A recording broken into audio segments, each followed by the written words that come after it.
Syllabus JTET का नहीं UGC net का है। सिलेबस जेटेट का नहीं यूजीसी नेट का है। भले ही तुमने कर ली हो डीएलएड और बीएड, लेकिन नहीं तुम्हारे ये बस का है। Welcome back to my channel MS academy. तो आप इस लाइन से समझ ही गए होंगे कि मैं किस बारे में बात कर रहा हूँ। मैं बात कर रहा हूँ जो झारखंड की जो सिलेबस झारखंड सरकार द्वारा लाया गया है उसके बारे में, क्योंकि इस बार का सिलेबस जो है बहुत ही विवादित है। विवादित इसलिए है क्योंकि जो सिलेबस जारी किया है, पता नहीं कौन सा नशा करके जारी किया गया है कि उस सिलेबस में टीचर नहीं बनाया जाना है। जेटेट का जो सिलेबस जारी किया गया है वो टीचर नहीं बनाएगा, ठीक है। आपको वो आईआईटी कॉलेज का प्रोफेसर बनाएगा, स्टूडेंट भी नहीं। क्यों ऐसा बोल रहा हूँ वो हम आगे यहाँ पर बात करेंगे, क्योंकि सिलेबस जो है वो बहुत ही खतरनाक जारी किया गया है। और ऐसा सिलेबस किसी भी राज्य में ना तो केंद्र सरकार द्वारा, ना तो राज्य सरकार द्वारा, और ना ही सीबीएसई बोर्ड, ना तो आईसीएसई बोर्ड, और ना ही एनसीटी, कहीं पर भी ये बात देखी गई है कि इस तरह का सिलेबस जो है कोई भी राज्य लागू कर सकता है, कोई भी राज्य जारी कर सकता है। तो ये इस बार का सिलेबस बहुत ही झारखंड सरकार द्वारा जो है विवादित सिलेबस है ये। और बहुत सारे स्टूडेंट्स जो है प्रोटेस्ट में गए हुए हैं, ज्ञापन सौंपे गए हैं। देखते हैं कि शायद बदलता है या नहीं बदलता है। अब जब बदलेगा तब देखा जाएगा, लेकिन बदलने से पहले हम लोग एक बार सिलेबस को देख लेते हैं कि आखिर ये क्यों विवादित हो रही है। तो अभी हम जो है लेवल 2 का जो क्लास 6 to 8 का सिलेबस है, यहाँ पर आप देख सकते हैं कि जो जेटेट का सिलेबस है ये क्लास 6 to 8 के लिए लेवल 2 का। इसमें आप देख सकते हैं कि जो सब्जेक्ट है, सब्जेक्ट वाइज यहाँ पर जो रखा गया है वो इस तरह है कि जो लैंग्वेज सब्जेक्ट है, लैंग्वेज 1 में एक हिंदी रखना होता है। एक सिलेबस का हम लोग एक ओवरव्यू देख लेते हैं। जो सिलेबस है वो पहला जो सब्जेक्ट है वो है लैंग्वेज 1 का, ये आप देख सकते हैं यहाँ पर लैंग्वेज 1 का। उसके बाद जो दूसरा है वो है लैंग्वेज 1 इंग्लिश का, ठीक है। फिर यहाँ पर नीचे में देख सकते हैं मैथमेटिक्स के लिए है, लैंग्वेज 1 उर्दू के लिए है। फिर नीचे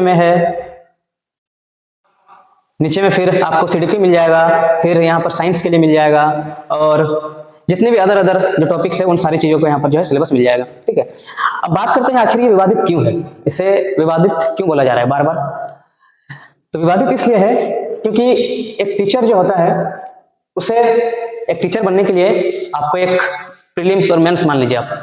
तो प्रीलिम्स जो होता है वो है टीचर एलिजिबिलिटी टेस्ट, और टीचर एलिजिबिलिटी टेस्ट जो है वो हर राज्य के द्वारा और केंद्र सरकार के द्वारा किया जाता है। जैसे झारखंड में क्या होता है, जेटेट होता है, बिहार में बीटेट होता है, और सेंट्रल में क्या होता है, सीटेट होता है, ठीक है। तो सिलेबस जो है वो बहुत ही विवादित है, क्योंकि प्रत्येक राज्य में जो सिलेबस जारी करता है उसमें 4 से 5 सब्जेक्ट होते हैं। तो पहला जो सब्जेक्ट होता है वो होता है सीडीपी, चाइल्ड डेवलपमेंट पेडागोजी।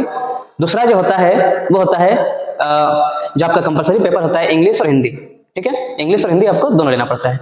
और तीसरा जो होता है वो होता है आपका अपना सब्जेक्ट, यानी कि साइंस ले सकते हो या फिर ले सकते हो मैथमेटिक्स, या फिर एसएसटी वाले एसएसटी लेते हैं, ठीक है। और जो चौथा होता है वो होता है पेडागोजी, ठीक है।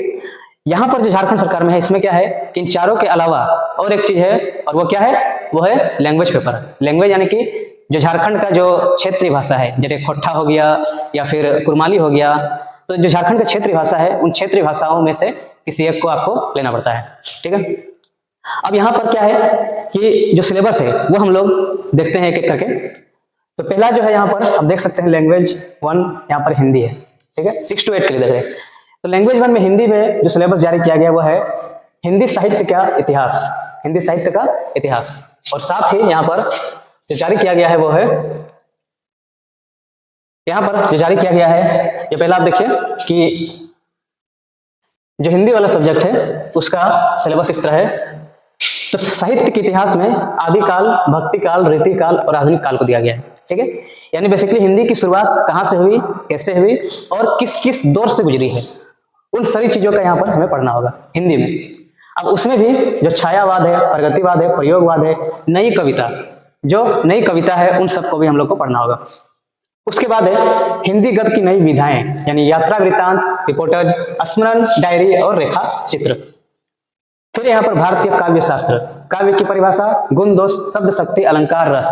फिर यहाँ पर है भाषा विज्ञान, ठीक है। तो भाषा की परिभाषा, विशेषताएं, अर्थ परिवर्तन, कारण, दिशाएं, ध्वनि। यानी कुल मिला के ऐसा लग रहा है जैसे कि ये कोई क्वालिफाइंग नहीं है, बल्कि हिंदी लिटरेचर का हम यहाँ पर एक अलग कोर्स ही करने आ गए हैं, ठीक है। जबकि इतना ही डीप में एक जेटेट का सिलेबस कभी भी नहीं होता है और ना ही होना चाहिए, ठीक है। नेक्स्ट हम लोग देखते हैं तो नेक्स्ट में है यहाँ पर जो है ये देख सकते हैं पत्रकारिता, प्रयोजनमूलक, व्याकरण, सारी चीजों को जितने भी हिंदी में टॉपिक्स है सब चीजों को हिंदी लैंग्वेज में घुसा दिया गया। दूसरा जो है लैंग्वेज 1 वो है इंग्लिश का, ठीक है। इंग्लिश में है यहाँ पर एच चौसर यानी पोएट्री, ड्रामा, पोएट्री नॉवल, सिर्फ देख सकते हैं सिर्फ पोएट्री और नॉवल और ड्रामा को ही घुसा गया है, और साथ ही यहाँ पर ग्रामर को रखा गया है, यानी कि एकदम यहाँ पर भी ऐसा लग रहा है जैसे कि इंग्लिश लिटरेचर का अपन लोग यहाँ पर क्लास में आ गए हैं, ठीक है। अब यहाँ पर देखिए लैंग्वेज 1 उर्दू। अब इसमें देखिए क्या बोला गया है, हम लोग वैसे टीचर 6 to 8 के लिए फॉर्म भरे हैं, 6 to 8 का बनना भी है, ठीक है, 9 10 का ज्यादा से ज्यादा। अब देखिए यहाँ पर क्या लिख दिया गया है, as per syllabus of graduation state university in Jharkhand, यानी कि लैंग्वेज 1 उर्दू का एक स्पेशल सिलेबस भी नहीं जारी किया गया, उसमें सिर्फ लिख दिया गया है कि ग्रेजुएशन में जो आप सब्जेक्ट पढ़े थे, जो सिलेबस है ग्रेजुएशन का, वही आपको 6 to 8 के सिलेबस में पढ़ना होगा। तो देख सकते हैं कितना खतरनाक है। अब यहाँ पर नेक्स्ट देखिए क्या है, मैथमेटिक्स का। अब मान लीजिए किसी का जो अपना सब्जेक्ट है मैथमेटिक्स है, तो एक बात बताइए कि क्लास 6 to 8 में और 9 10 में क्या पढ़ना होता है हम लोग को यहाँ पर क्या पढ़ना था, जो 6 to 8 का सिलेबस में है, जो 9 10 का सिलेबस में है।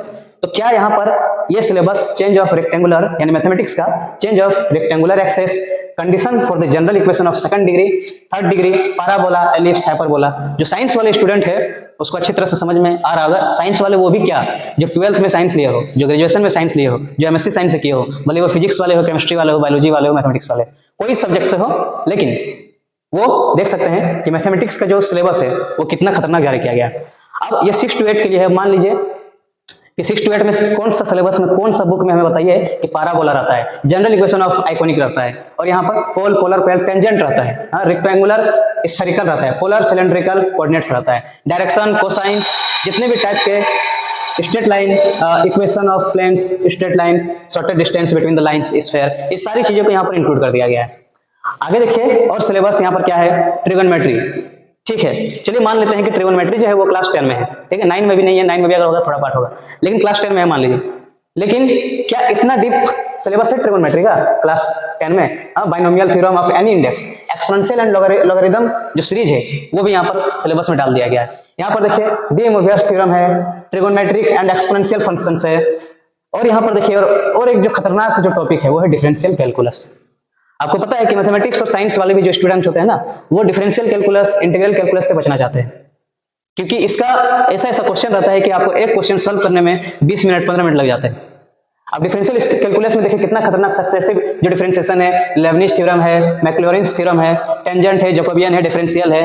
मतलब आईआईटी जैम का जो सिलेबस है, आईआईटी जैम का सिलेबस उसको यहाँ पर जेटेड में कॉपी पेस्ट कर दिया गया है। आईआईटी जैम का जो सिलेबस है उसे यहाँ पर कॉपी पेस्ट कर दिया गया है। अब एक बात बताइए, क्या हम यहाँ पर आईआईटी जैम का सिलेबस कर रहे हैं? नहीं कर रहे हैं। तो फिर इस आईआईटी जैम के सिलेबस को यहाँ पर जेटेड में कॉपी पेस्ट लागू करने का यहाँ पर क्या बात है बताइए। तो इस सिलेबस को भी यहाँ पर जो डिफरेंशियल कैलकुलस है, इंटीग्रल कैलकुलस है, उसको भी यहाँ पर डाल दिया गया है, जो कि बहुत ही गलत है। इंटीग्रल कैलकुलस में आप देख सकते हैं कि इसमें भी क्या किया गया है कि evolution of defined integrals and special integrals, differentiation, उन सारी चीजों को जो कि क्लास 12th में भी कम है, डीप में, ग्रेजुएशन में और साथ ही वो आईआईटी जैम का सिलेबस में है, उन सारी चीजों को यहाँ पर क्या किया है, घुसा दिया गया है। अब आगे देखिए, आगे है रियल एनालिसिस। तो रियल एनालिसिस यानी कि फंक्शंस, लिमिट्स, अलजेब्रा, उन सारी चीजों को भी यहाँ पर घुसा दिया गया है, ठीक है। इस जो सिलेबस है मैथमेटिक्स का, अभी सिर्फ हम उसी में है, मैथमेटिक्स के सिलेबस में क्या जो कॉची थ्योरम्स है, टेलर्स थ्योरम है, मैक्लॉरिन्स थ्योरम है, सारी चीजों को यहाँ पर घुसा दिया गया। ग्रुप थ्योरी यानी binary observation, group definition and examples, uniqueness, identity, inverse, element of group, finite group of tables, abelian theorems, उन सारी चीजों को जो कि हायर क्लास में, ग्रेजुएशन में जो वहां पर सिलेबस में होता है, उन सारी चीजों को यहाँ पर जेटेड के सिलेबस में डाल दिया गया है। मतलब कि एकदम आंख मूंद के नशा करके, पता नहीं हेमंत सोरेन जो है क्या कैसे सरकार चला रही है, वो जो कमेटी बनती है वो कमेटी को एटलीस्ट दिखा लो। अब बात यह भी है कि जो कमेटी है उसमें भी तो अनपढ़ लोग बैठे हुए हैं, उसमें भी तो जो नशेबाजी है, नशे करने वाले जो नेता लोग वो लोग वहां पर बैठे हुए हैं। तो इन सारी चीजों को जो सिलेबस है एटलीस्ट उन्हें कमेटी को दिखाकर उन्हें एक रिव्यू करके जो है जारी किया जाना चाहिए, क्योंकि ठीक है अब 5 लाख लोग स्टूडेंट के लिए क्या कर रहे हैं, ये जो सिलेबस वो जारी कर रहे हैं, ठीक है। आगे का सिलेबस हम लोग देखते हैं। तो आगे का सिलेबस जो डिफरेंशियल इक्वेशंस है, अभी मैथमेटिक्स में डिफरेंशियल इक्वेशंस, और यहाँ पर जो है डिफरेंशियल इक्वेशंस के साथ कॉम्प्लेक्स एनालिसिस, लीनियर अलजेब्रा, उन सारी चीजों को यहाँ पर डाल दिया गया है। और आगे में क्या गया है यहाँ पर, तो मैथमेटिक्स का यहाँ पर खत्म होता है, जिसमें transformation, null space, range, range and nullity linear transformation, Sylvester and nullity matrix representation. यानी कुल मिला के आप 12th से लेके ग्रेजुएशन तक और उसके बाद एमएससी आप मैथमेटिक्स किए हैं तो ही आप जेटेट का सिलेबस यानी जेटेट आप क्लियर कर पाएंगे। वरना आप अगर सोच रहे हैं कि आप 12th पास है और आप सोचेंगे कि मैथमेटिक्स लेके साइंस लेके जेटेट हम क्लियर कर जाएंगे तो ये बात आप भूल जाइए। अब हम लोग देखते हैं यहाँ पर साइंस का सिलेबस। तो साइंस का सिलेबस देख सकते हैं कि स्टार्टिंग जो है फिजिक्स का किया गया है। साइंस का सिलेबस जो स्टार्टिंग फिजिक्स से किया गया है, तो फिजिक्स में मैथमेटिकल फिजिक्स जो ग्रेजुएशन में फिजिक्स लिए हैं ऑनर्स में, वो स्टूडेंट भली भांति ये बात समझ पा रहे होंगे। मैथमेटिकल फिजिक्स और मैकेनिक्स, और साथ ही यहाँ पर ऑसिलेशंस, वेव्स एंड ऑप्टिक्स। ये देख सकते हैं ग्रेजुएशन में एक एक टॉपिक का दो मोटा मोटा बुक होता है। और यहाँ पर मैथमेटिकल फिजिक्स में देख सकते हैं calculus of single, multiples, variables and multiple जो इंटीग्रेशन है एंड गॉस थ्योरम्स है। और यहाँ पर मैकेनिक्स में Newton's laws of motion, uniform, non uniform and conservation of linear angular momentum, conservation of energy and जितने भी टाइप के जो टॉपिक्स है, rigid body, non rigid body, वो सारे टॉपिक्स जो आईटी जेम फिजिक्स की तैयारी में हम लोग पढ़ते हैं, वो सारी चीजें क्या किया गया है कि जेटेट का सिलेबस में डाल दिया गया है। यहाँ पर ये हो गया मैकेनिक्स का। आगे देखते हैं और क्या यहाँ पर जो है खराब करके रखा है। और यहाँ पर ऑसिलेशन देख सकते हैं, यहाँ पर ऑसिलेशंस, वेव्स, ऑप्टिक्स से साथ ही नीचे में और यहाँ पर इलेक्ट्रिसिटी, मैग्नेटिज्म होगा। देखिए यहाँ पर electricity and magnetism. Electricity and magnetism में जो कूलम्ब थ्योरम है, गॉस लॉ है, इलेक्ट्रिक फील्ड है, पोटेंशियल, इलेक्ट्रोस्टैटिक बाउंड्री है। देखिए क्या है कि जो 12th तक है वहां पर हम लोग कॉलम्स लॉ, गॉस लॉ हर चीज पढ़ते हैं और ग्रेजुएशन के बाद एमएससी में भी पढ़ते हैं। लेकिन क्या होता है कि जो लेवल ऑफ क्वेश्चंस है, लेवल ऑफ टाइप्स है, लेवल ऑफ टॉपिक्स है, वो क्या होता है कि धीरे धीरे इंक्रीज होता है। यानी कि जो टॉपिक हम 12th में पढ़े वही टॉपिक हम लोग ग्रेजुएशन और एमएससी में भी पढ़ते हैं, लेकिन क्या होता है कि लेवल थोड़ा बढ़ा हुआ रहता है। यहाँ पर भी वही चीज है। ऐसा नहीं है कि जो 12th में साइंस लिए है वो इन टॉपिक्स से फेमिलियर नहीं है, वो लोग इन टॉपिक्स का नाम सुने हैं, जानते होंगे। लेकिन जो 12th के बाद मान लीजिए उसने आर्ट्स ले लिया या कॉमर्स ले लिया और उसने फिर क्या किया, बीएड किया। अब एक बात बताइए कि क्या वो लोग इस तरह के टॉपिक से फेमिलियर समझ सकेंगे ठीक से? उसने ग्रेजुएशन और एमएससी तो किया नहीं है, फिर कैसे होगा ये? यहाँ पर देखिए थर्मल एंड स्टैटिकल फिजिक्स, ये भी क्या है, ग्रेजुएशन और एमएससी का टॉपिक है। नेक्स्ट देखिए, नेक्स्ट जो है वो है मॉडर्न फिजिक्स। मॉडर्न फिजिक्स में सॉलिड स्टेट फिजिक्स भी है, डिवाइस एंड इलेक्ट्रॉनिक्स भी है। देखिए मॉडर्न फिजिक्स में यहाँ पर है इंटीग्रल फ्रेम्स, लॉरेंज थ्योरम्स होगा, Galilean environments, postulates, X-ray, waves, जितने भी जो यहाँ पर क्या बोलते हैं यहाँ पर इक्वेशंस है, nucleus, mass, binding energy, radio activity and its all applications, law of radio activity, decay, जितने भी टाइप्स के टॉपिक है वो सारी चीजें यहाँ पर डाल दिया गया है। नेक्स्ट यहाँ पर आप देखिए कि जो सॉलिड स्टेट फिजिक्स है, सॉलिड स्टेट फिजिक्स का ग्रेजुएशन में जो है 3 बुक पढ़ना पड़ता है सॉलिड स्टेट फिजिक्स में। और इस सॉलिड स्टेट फिजिक्स में क्या होता है कि डीपली हम लोग को जाना पड़ता है। जैसे यहाँ पर देखिए एक क्रिस्टल स्ट्रक्चर है, साथ ही क्या है, ब्रेविस है, लैटिस एनर्जी, लैटिस बेसिस होता है। देखिए जो लैटिस एनर्जी होता है, जो लैटिस बेस होता है, उसमें एक क्यूब के छोटे छोटे पार्ट्स करके और हमें लैटिस एनर्जी का एक वैल्यू निकालना पड़ता है और उसी वैल्यू के हिसाब से हमें आगे का प्रोसेस करना पड़ता है। लेकिन प्रॉब्लम यह है कि जेटेट के सिलेबस में जो एमएससी के सिलेबस को इंक्लूड किया है वो बहुत ही गलत किया है। तो ये आप देखिए कि फिजिक्स का ये सिलेबस है जो कि बहुत ही विवादित सिलेबस है। और नॉट ओनली फिजिक्स, इवन जितने भी सब्जेक्ट है, चाहे वो एसएसटी का हो, साइंस का हो, आर्ट्स का हो, एसएसटी में ही सारी चीजें आ जाती है। उन सारी चीजों को जो कि जेटेट के सिलेबस में डाल दिया गया है वो बहुत ही गलत किया गया है। यहाँ पर आप फिजिक्स का देखें, ठीक है। नेक्स्ट हम लोग यहाँ पर देखते हैं केमिस्ट्री का। अब देखिए ऐसा नहीं है कि ये सारे जो है डिफरेंट टाइप के हैं, ठीक है। ऐसा नहीं है कि फिजिक्स अलग है, मॉडर्न फिजिक्स अलग है, नहीं। एक साइंस वाला अगर आप स्टूडेंट है, एक साइंस के स्टूडेंट है, तो आपको फिजिक्स भी पढ़ना पड़ेगा, ये केमिस्ट्री भी पढ़ना पड़ेगा, बायोलॉजी भी पढ़ना पड़ेगा, जूलॉजी भी पढ़ना पड़ेगा। और एक जो सब्जेक्ट है, चाहे फिजिक्स हो, केमिस्ट्री हो, बायोलॉजी हो, जूलॉजी हो, हर सब्जेक्ट का जो सिलेबस है वो बहुत ही डीप तक जो है घुसा गया है। यानी कि उसे जो है ग्रेजुएशन, एमएससी तक वहां तक जो है चल गया है, ठीक है। यहाँ पर देखिए केमिस्ट्री का देखिए सिलेबस क्या है, इनऑर्गेनिक केमिस्ट्री को डाल दिया गया है, जिसमें पीरियोडिक टेबल है, पीरियोडिक क्लासिफिकेशन, एलिमेंट्स है, पीरियोडिसिटी है and atomic, covalent, non covalent, ionic, जितने भी टाइप के बॉन्ड है, इलेक्ट्रॉनिक, इन सारी चीजों को यहाँ पर डाल दिया गया है। अब यहाँ पर नेक्स्ट है chemical bonding and shapes of molecules. एक बात बताइए, क्या बनाना चाहते हैं आप एक टीचर बनाना चाहते हैं, आप एक प्रोफेसर बनाना चाहते हैं, या फिर आप क्या बनाना चाहते हैं? ये सिलेबस बहुत ही विवादित है, तो हम एक एक सिर्फ जो टॉपिक है उसी का जो है थोड़ा बहुत हम लोग देखते हैं। तो ये मेन ग्रुप ऑफ एलिमेंट्स है। यहाँ पर देखिए एक्सट्रैक्शन ऑफ मेटल्स है, नेक्स्ट है ट्रांजिशन मेटल्स है, डी ब्लॉक, एस ब्लॉक, जितने भी टाइप के ब्लॉक है, एसपीडीपी जितना भी है उन सारी चीजों को यहाँ पर डाल दिया गया है। और यहाँ पर इनऑर्गेनिक पॉलीमर्स, बायोऑर्गेनिक केमिस्ट्री को भी यहाँ पर डाला गया है। नेक्स्ट है यहाँ पर है एनालिटिकल केमिस्ट्री को भी डाल दिया गया, organic chemistry, inorganic chemistry, physical chemistry. देखिए फिजिकल केमिस्ट्री को भी डाल दिया गया। बताइए केमिस्ट्री जो है ना, वो केमिस्ट्री एक ऐसा समंदर है, और not only chemistry, even science का हर टॉपिक एक ऐसा समंदर है जहां आप अगर घुस गए वहां पर तो आप इतना आसानी से नहीं निकल पाइएगा। क्यों? क्योंकि मान लीजिए ऑर्गेनिक केमिस्ट्री है, ठीक है, ऑर्गेनिक केमिस्ट्री में इतनी सारी चीजें पढ़नी होती है कि आप एक साल जो है आपको कम पड़ जाएगा। इनऑर्गेनिक केमिस्ट्री, फिजिकल केमिस्ट्री, उन सारी चीजों को जेनेटिक सिलेबस में डाल दिया गया। अब इसमें भी देखिए फिजिकल केमिस्ट्री में भी solid state, chemical, thermodynamics, equilibrium, electrochemistry, solution, colligative, chemical kinetics, absorption, spectroscopy, उन सारी चीजों को डाल दिया गया है। यानी फिजिक्स को देख लिए, केमिस्ट्री को देख लिए। अब देखिए बायोलॉजी। अब बायोलॉजी को तो ऐसे डाला गया है जैसे कि हम लोग नीट वाले स्टूडेंट हो या फिर डॉक्टर्स हो। इवन हमको लग रहा है कि शायद डॉक्टर्स को भी इतनी सारी चीजें ना पढ़ना पड़े। टीचर को आप क्या कर रहे हैं बताइए? आप उसे स्पेशलिस्ट बना रहे हैं कि क्या बना रहे हैं? अगर स्पेशलिस्ट अगर आपको बनाना ही था तो आप फिजिक्स, स्पेशल एक फिजिक्स वाले स्टूडेंट जो ग्रेजुएशन करता है उसे फिजिक्स के सिर्फ टॉपिक्स को दिया जाए, ठीक है। एमएससी वाले तो क्या कर देते हैं, तो फिजिक्स को दिया जाता है। अब क्या एक साइंस के स्टूडेंट, एक फिजिक्स ग्रेजुएशन वाले स्टूडेंट को बायोलॉजी, केमिस्ट्री, जूलॉजी, हर चीज को पढ़ना पड़ रहा है, और वो भी क्या 12th लेवल तक नहीं, एमएससी लेवल तक, पीएचडी लेवल तक। देखिए यहाँ पर जूलॉजी को भी डाल दिया गया है। देखिए यह zoology, kingdom of protista, phylum, porifera, diversity of chordata यहाँ पर है। उन सारी चीजों को देखिए यहाँ पर डाल दिया गया है। एनिमल फिजियोलॉजी है, बायोलॉजी ऑफ इंसेक्टा है। तो देखिए ये साइंस के लिए इन सारी चीजों को डाल दिया गया, जो जेटेड में साइंस वाले जो स्टूडेंट्स हैं उसके लिए है। अब जो है हम जो एसएसटी का सिलेबस है, जो आर्ट्स वाले स्टूडेंट सोच रहे हैं कि आप तो साइंस वाले हैं, साइंस का जो सिलेबस है वो टफ है, बट आर्ट्स का नहीं है, तो मैं वही चीज आपको रूबरू कराने के लिए, वो दिखाने के लिए मैं आर्ट्स का जो सिलेबस है वो भी यहाँ पर एक एक करके बताने वाला हूँ, ठीक है। देखिए यहाँ पर सोशल स्टडीज लिखा हुआ है। देखिए सोशल स्टडीज, जीएस। अब सोशल स्टडीज में जो पहला जो सब्जेक्ट है वो है हिस्ट्री।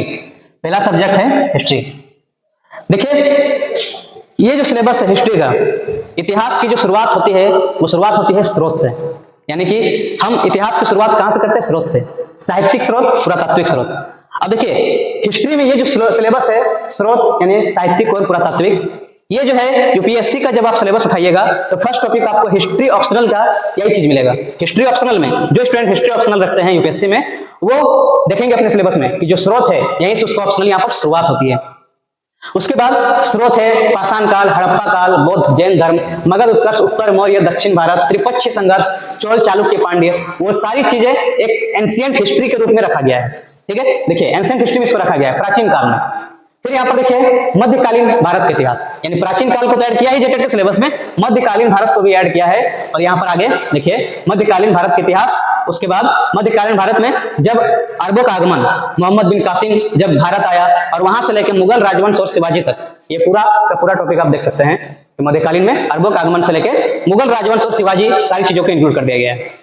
यहाँ पर देखिए आधुनिक भारत का इतिहास।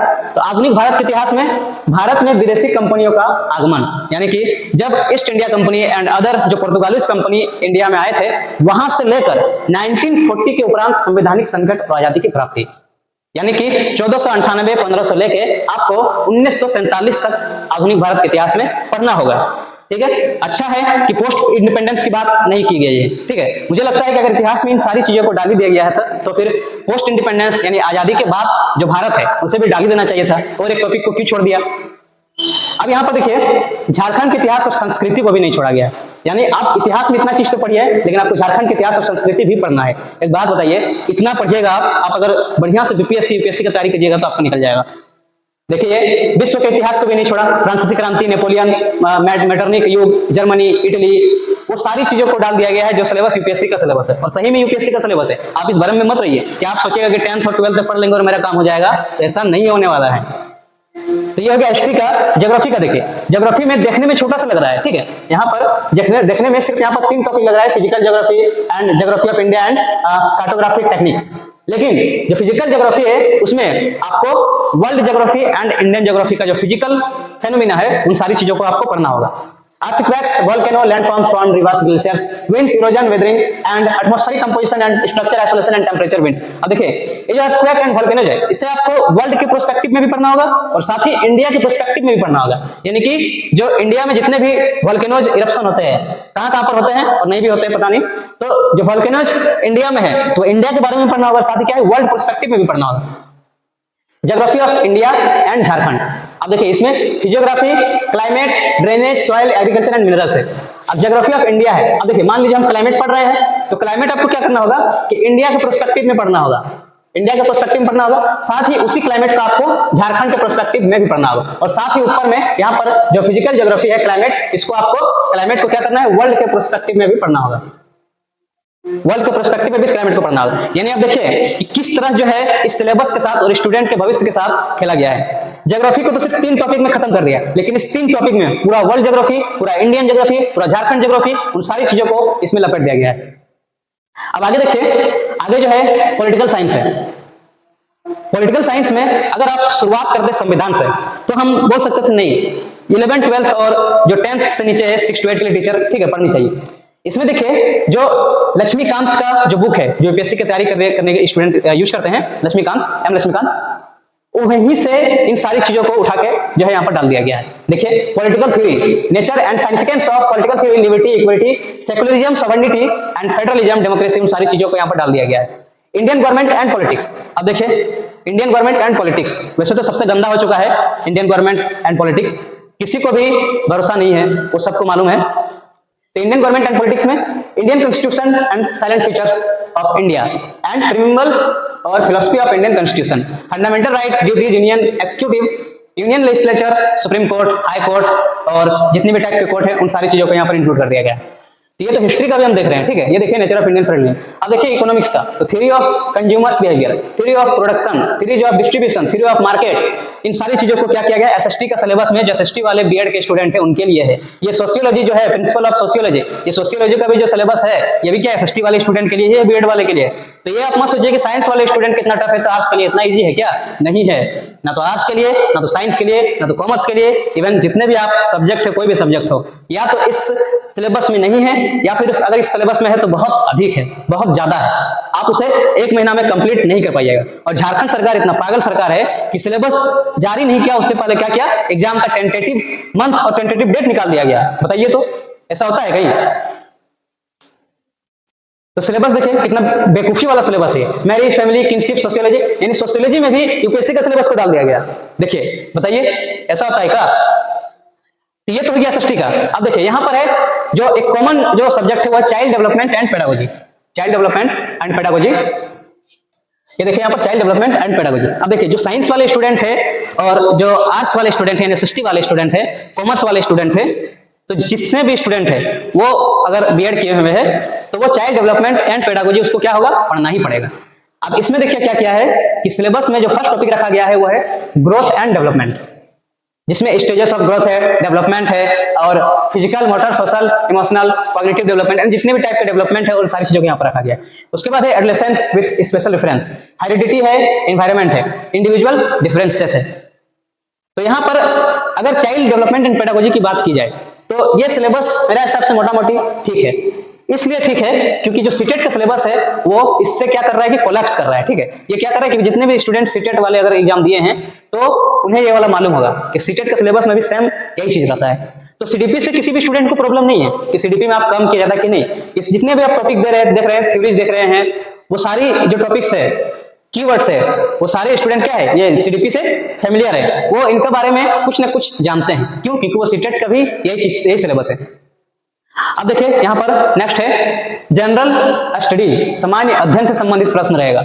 लैंग्वेज सब्जेक्ट, अच्छा सबसे बड़ा विवादित जो है वो है लैंग्वेज सब्जेक्ट। लैंग्वेज सब्जेक्ट इसलिए क्योंकि यहाँ पर देखिए सिर्फ टॉपिक लिख दिया गया है हिंदी, अंग्रेजी, उर्दू, संथाली, बंगला, मुंडारी, हो, खड़िया, कुड़ुक, कुरमाली, खोटा, नागपुरी, पंचपरगनिया, उड़िया, संस्कृत। अब ये देखिए सिर्फ क्या है जो सब्जेक्ट है वो सब्जेक्ट लिख दिया और साथ ही क्या लिख दिया यहाँ पर देखिए एक कोना में आपको अगर दिख रहा होगा यहाँ पर as per state university syllabus of Jharkhand, यानी कि झारखंड के यूनिवर्सिटी में जो ग्रेजुएशन में जो सिलेबस पढ़ाया जाता है इन लैंग्वेज के लिए उनको क्या करना है आपको पढ़ना है। अब एक बात बताइए कि मान लीजिए खोटा मैंने लिया, आपको पता है जो खोटा के जो बुक्स लिखने वाले ज्यादातर जो राइटर्स है वो खुद शायद पीएचडी और जो एमए होल्डर नहीं होंगे खोट्ठा में। तो बताइए, क्या हमें तो लग नहीं रहा है कि खोट्ठा का किसी अभी झारखंड में कौन सा यूनिवर्सिटी में पढ़ाई होता है, अगर होता भी है तो कौन कौन सा बुक है। कहीं भी आपको खोट्ठा का, या नॉट ओनली खोट्ठा, यहाँ पर जितने भी संथाली, बंगला, मुंडारी, खड़िया कुरुख दिख रहा है, कहीं पर भी आपको ग्रेजुएशन का जो बुक्स है, सिलेबस नहीं दिखाई देगा। तो आप देख सकते हैं कि कितना विवादित जो सिलेबस है वो जारी किया गया है, और हम लोगों को आशा है कि ये सिलेबस जो है बदल दी जाएगी सरकार के द्वारा। जो नशा करके ये सिलेबस निकाला था, जो नशा करके ये सिलेबस जो है जारी किया था, शायद वो नशा अब उतर गया होगा, क्योंकि स्टूडेंट्स जितने भी झारखंड के स्टूडेंट्स हैं, उन सभी स्टूडेंट्स ने कुछ दिन पहले जो है जैक ऑफिस में वार्तालाप की है, और वार्तालाप में आश्वासन दिया गया है कि जो सिलेबस है उसमें कुछ संशोधन किया जाएगा। वैसे तो हमारी मांग संशोधन नहीं होनी चाहिए, हमारी मांग पूरा का पूरा जो सिलेबस है वो चेंज होना चाहिए, और जो 2016 से पहले झारखंड का जेटेट का जो सिलेबस चलता था वही सिलेबस अभी भी चलना चाहिए। तो आगे जो है, आपको अगर ये वीडियो अच्छा लगा तो आप लाइक सब्सक्राइब कीजिए। मिलते हैं फिर आपसे नेक्स्ट वीडियो में। जय जोहार, जय झारखंड, जय भारत।